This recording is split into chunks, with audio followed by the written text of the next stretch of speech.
우리는 주님께서 가르쳐 주신 기도에 관해서 세 번째로 말씀을 듣습니다.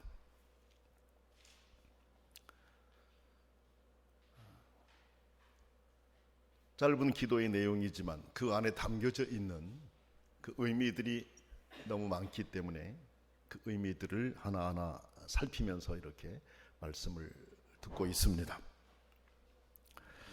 주님이 가르쳐 주신 기도를 드리는 사람은 하나님 안에 한 가족입니다. 하나님 안에서 형제 자매들입니다.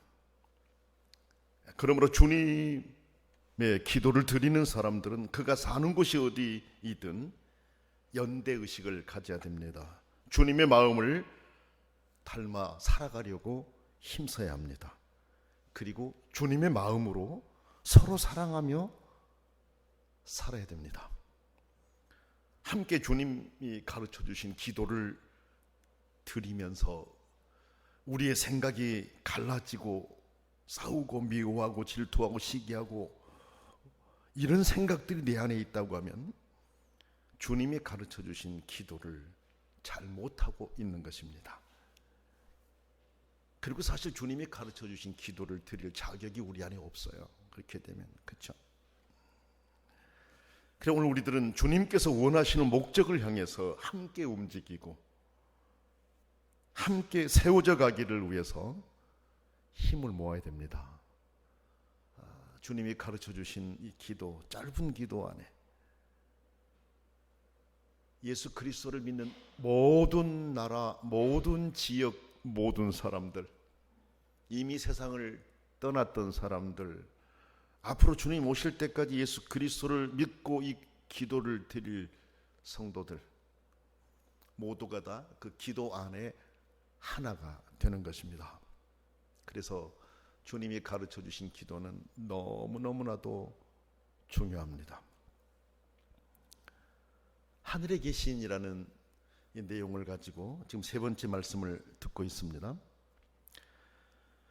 하늘에 계신 이 내용의 의미는 하나님이 계시는 장소, 위치, 주소가 있음을 의미합니다. 그곳이 바로 하늘이다라는 것입니다. 여기 하늘이라고 하는 곳을 특정해 주신 것은 하나님이 특정한 곳에 의미를 두고 일하신 분이시다라는 것을 우리로 알게 하시려는 것입니다.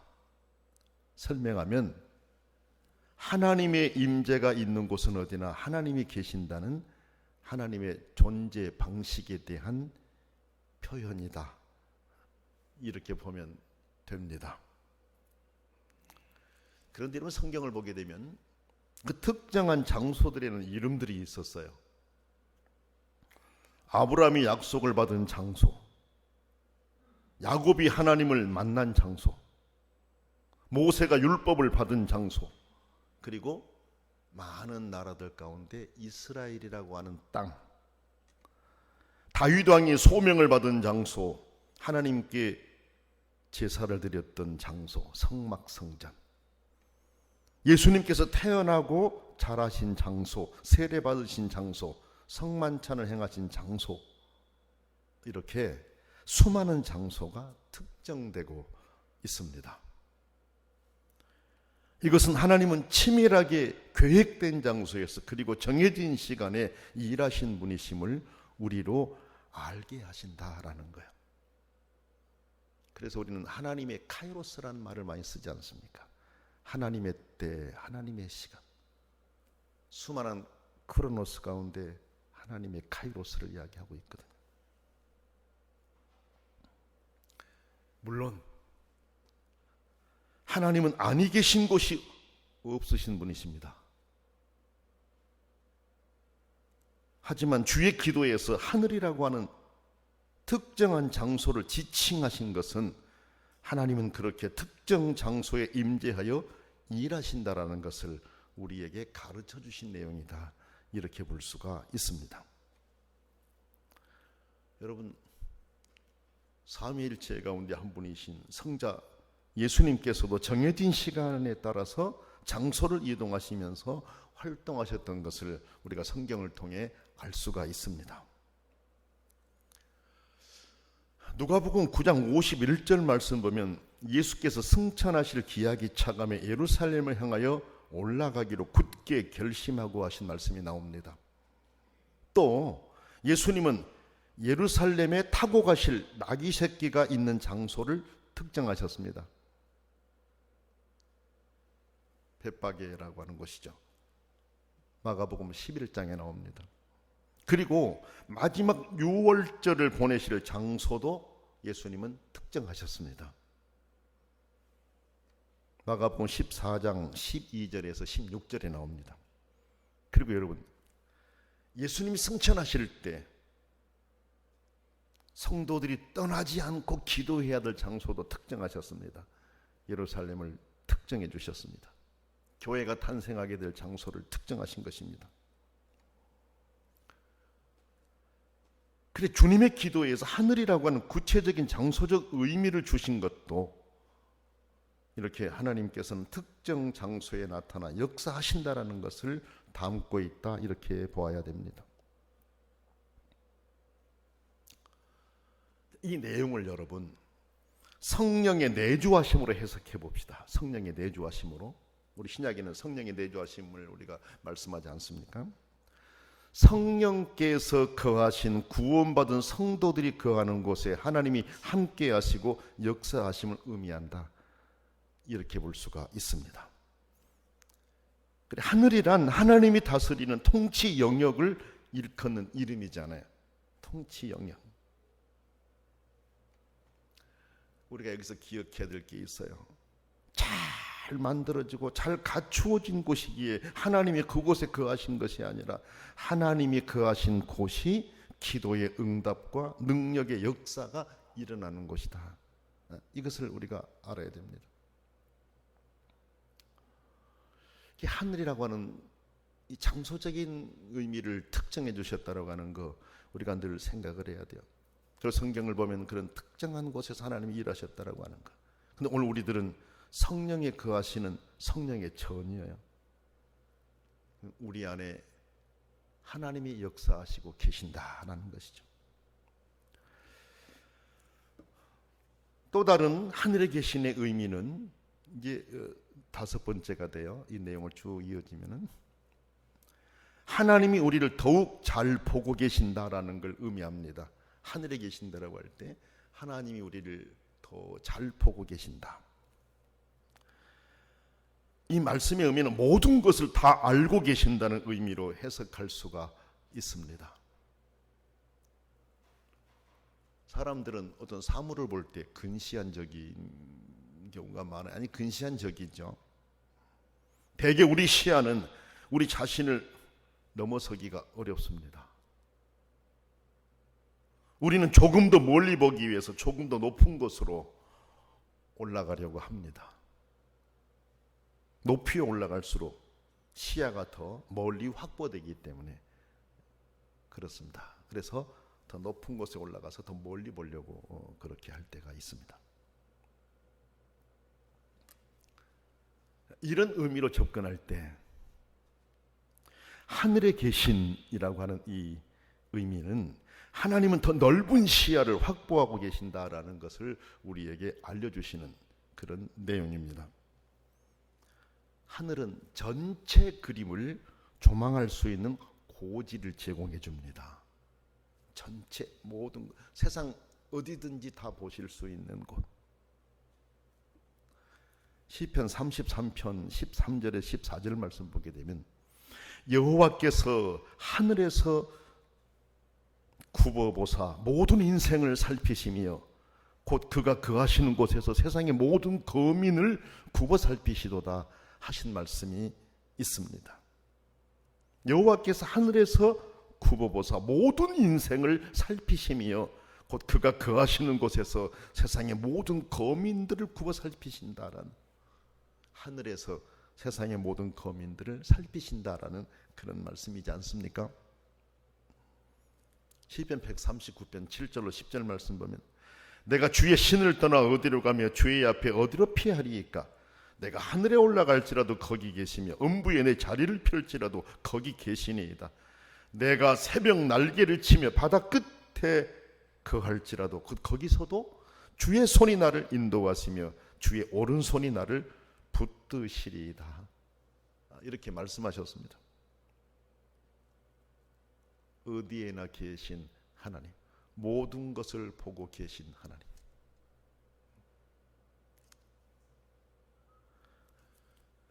그래 여러분, 하늘에 계신 하나님은 국경의 제한을 받지 않습니다.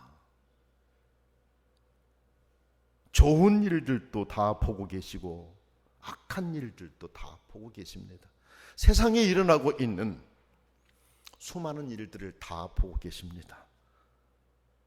사람들은 잘못된 계획을 세워서 악을 행하고 있다 할지라도, 전쟁을 일으켜서 수많은 사람들을 무고하게 죽여가고 그것을 포장해서 숨겨보고자 할지라도 하나님은 하늘에서 그 모든 것을 다 보고 계십니다.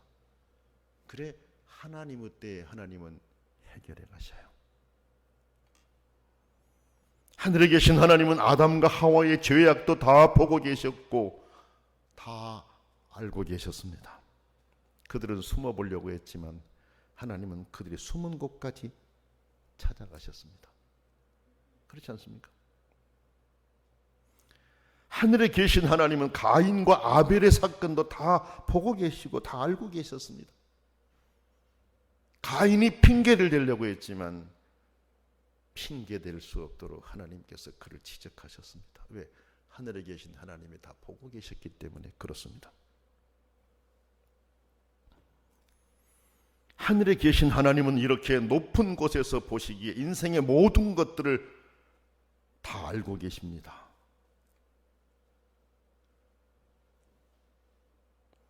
그러므로 우리가 하늘에 계신 하나님께 기도한다라고 하는 것은 우리의 모든 것을 알고 계시고 보고 계신 하나님을 시인하면서 기도한 것입니다.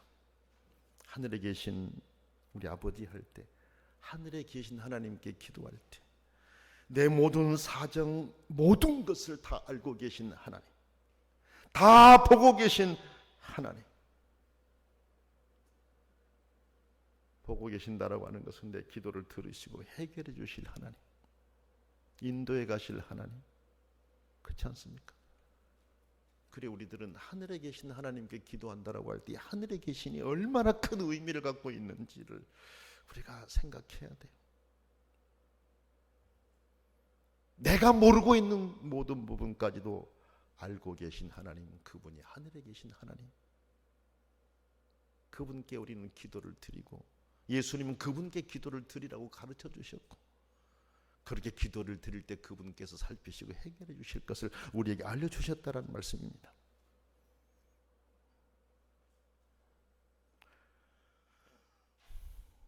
이렇게 기도하는 자들은 자신의 삶을 경건하게 살아가려고 힘쓸 수밖에 없습니다. 하늘에 계신 아버지께 기도하는 성도들은 늘 자기의 삶을 살필 수밖에 없습니다. 내 마음을 정돈하려고 날마다 나를 바로 세워보려고 말씀 앞에 첫 복종시킬 수밖에 없습니다. 그런 자세로 기도한 사람들이 바로 하늘에 계신 우리 아버지께 기도하는 사람들이에요.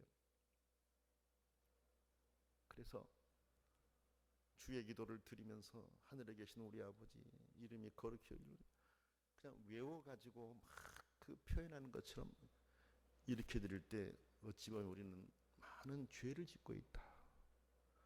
하나님 마음을 너무 아프게 할 수 있다. 물론 여러 차례 드리면서 그 의미를 깊이 새기면서 드리는 건 좋죠. 좋죠. 하늘에 계신 아버지께 기도하는 자가 되게 하신 하나님께 우리는 감사드려야 돼요.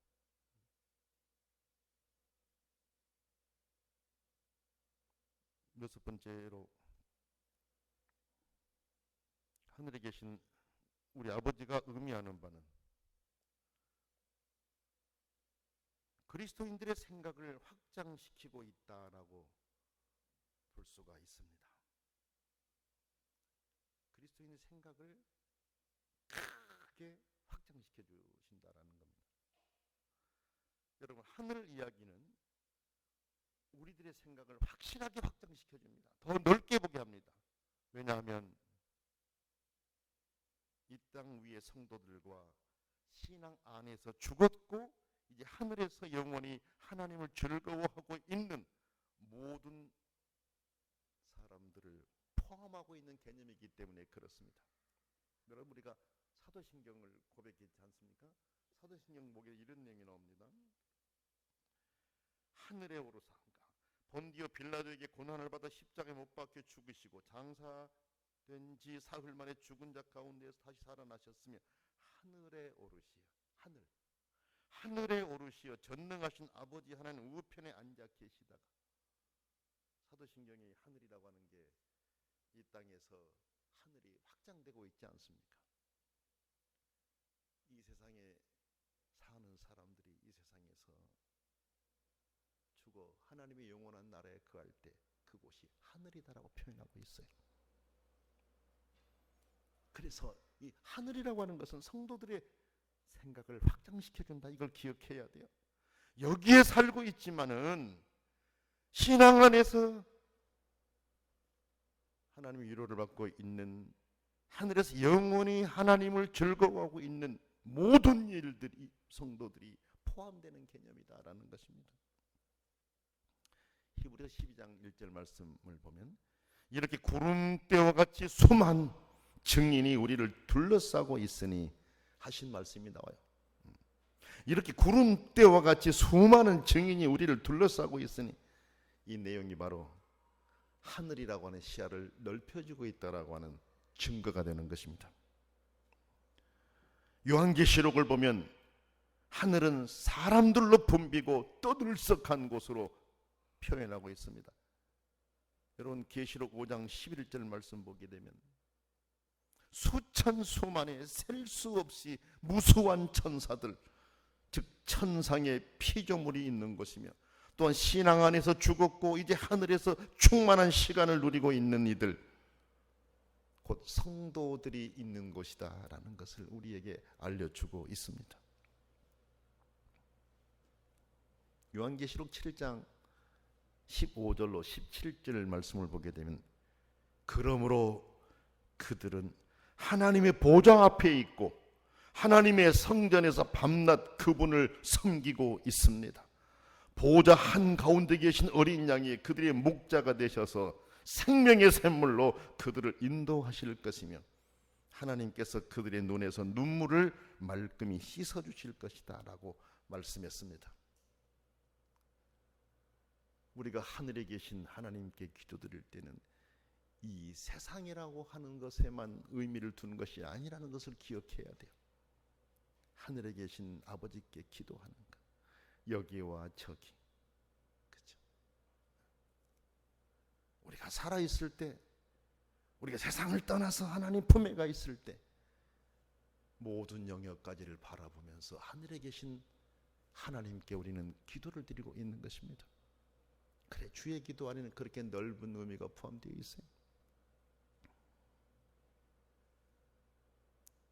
따라서 하늘에 계신 하나님께 기도할 때 우리는 기도와 찬양으로 떠들썩하고 경건한 합창에 우리 목소리를 보태는 것입니다. 제가 말씀을 드렸죠. 성도들이 모여 예배하는 것은 장차 하나님의 나라에서 하나님을 찬양하고 예배할 것을 훈련하고 있는 것이다.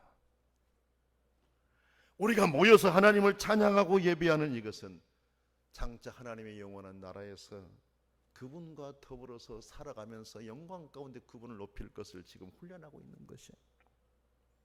그러니까 여기서의 예배는 그곳과 연결이라고 하는 것을 잊지 말아야 돼요.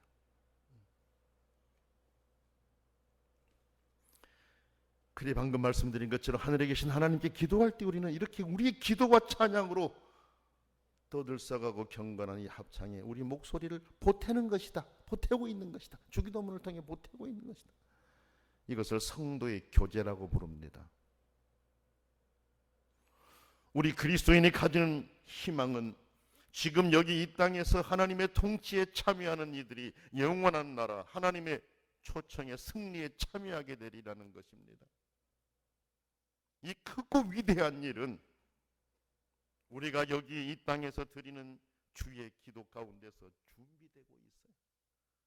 우리는 주의 기도를 드리면서 하늘에 계신 아버지께 기도드리면서 그 크고 위대한 일을 준비하고 있다, 이렇게 생각하면서 하늘에 계신 아버지께 기도드릴 수 있어야 합니다. 우리가 주의 기도를 통해 하늘에 계신 아버지께 기도하는 것은 이렇게 구체적인 장소에서 역사하시는 인격적이신 하나님께 기도하는 것이며, 모든 것을 다 아시고 보고 계신 하나님께 기도하는 것이며, 기도의 자리를 이 세상과 영원한 하나님의 나라까지 확장하며 기도하는 것임을 잊지 말아야 됩니다. 그리고 그런 기도를 드리는 나는 참으로 복 있는 사람이다.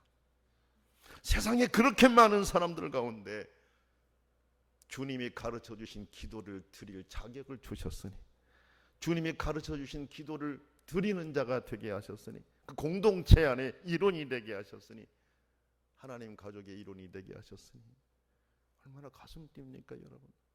얼마나 감사합니까? 우리는 이것을 잊지 말아야 돼요. 꼭 기억해야 돼요. 그리고 더 진실하고 신실하게 주의 기도를 드릴 수 있어야 됩니다. 하늘에 계신 아버지께 기도할 때 우리의 모든 것을 보고 계신 그분께서, 우리의 구체적인 장소까지 아시고 우리 마음 안에 역사하신 그분께서 여러분의 심령 속의 필요를 채워주시리라 믿습니다. 기도하겠습니다. 하늘에 계신 우리 아버지, 우리로 하늘에 계신 아버지께 기도할 수 있도록 귀한 은혜 주셔서 감사드립니다. 더 크고 넓게 신실하게 하늘에 계신 아버지를 향하여 기도하게 하시고, 그 기도 가운데 기쁨과 평안을 찾게 하여 주시옵소서. 예수님의 이름으로 간절히 기도드립니다. 아멘.